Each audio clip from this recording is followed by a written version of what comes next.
America में सदारती election कैसे होते हैं, सदारती इंतखाबात में कितने मराहिल होते हैं और अमेरिका में प्रेसिडेंशियल इलेक्शन का तारीखी पस मंजर क्या है। अमेरिका में सदारती इंतखाबात 4 मराहिल पर मुश्तमिल होते हैं। इंतखाबात का ये तरीका 16वीं सदी से राइज है। वैसे तो दुनिया भर में साल 2024 को इलेक्शन का साल करार दिया गया था, जिसमें दुनिया के बड़े ममालिक में इंतखाबात मुनक्किद हुए हैं या फिर होने जा रहे हैं। लेकिन पाकिस्तान, भारत और बरतानिया में तो इंतखाबात हो चुके हैं, लेकिन बांग्लादेश और अमेरिका में इंतखाबात मुनक्किद होने जा रहे हैं। 5 नवंबर को होने वाले अमेरिकी सदारती इंतखाबात चंद हफ्तों की दूरी पर हैं। अमेरिकी सियासत में दिलचस्पी रखने वाले अफराद के लिए ये जरूरी है कि वो इन इंतखाबात के तमाम मराहिल को समझे। अमेरिकी सदारती इंतखाबात को अगर 4 मरहलों में तकसीम किया जाए तो पहले मरहले में प्राइमरीज का मरहला आता है, जिसमें वोटर या अमेरिकी शहरी अपने डेलीगेट्स का इंतखाब करते हैं। प्राइमरीज के तहत इब्तदाई मरहले में मुख्तलिफ जमातों के 8 से 10 वो उम्मीदवार होते हैं जो इंतखाबात में हिस्सा लेना चाहते हैं। शॉर्टलिस्ट किए गए इन उम्मीदवार में से किसी एक का इंतखाब किया जाता है। इस इंतखाब में कामयाबी के लिए उम्मीदवार को पार्टी के दीगर मेंबरान का एतमाद हासिल करना भी जरूरी होता है। इंतखाबात के दूसरे मरहले में रिपब्लिकन और डेमोक्रेट नेशनल कन्वेंशन मुनक्किद करवाती हैं, जिसमें दोनों पार्टियां सदर और नायब सदर के लिए नामजदगियां करती हैं। जबकि तीसरे मरहले में जनरल इंतखाबात मुनक्किद होते हैं, जिसमें अमेरिकी शहरी सदर के इंतखाब के लिए वोट कास्ट करते हैं।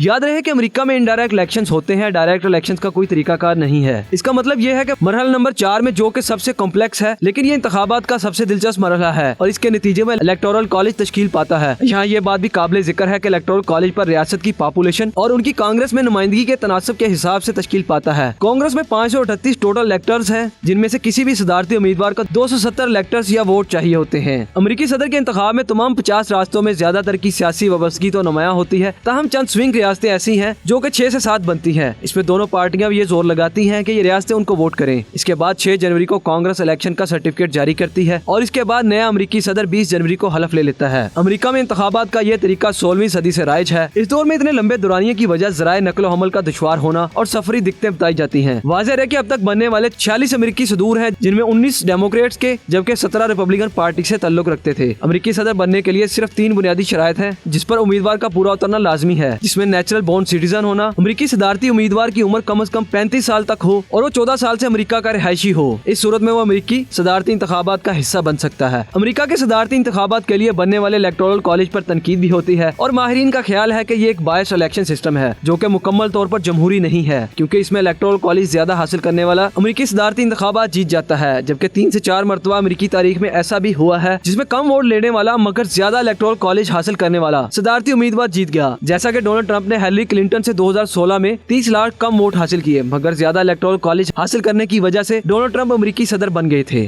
व्हाइट हाउस का नया मुकीन कौन होगा? अमेरिका के साबिक सदर डोनाल्ड ट्रंप और साबिक नायब सदर कमाला हैरिस के दरमियान कांटे का मुकाबला है। इसके लिए तो कुछ इंतजार करना पड़ेगा। आपको अमेरिकी प्रेसिडेंशियल इलेक्शन से मुताल्लिक ये मालूमाती रिपोर्ट कैसी लगी, हमें कमेंट सेक्शन में जरूर बताएं और इस वीडियो को ज्यादा से ज्यादा शेयर भी करें।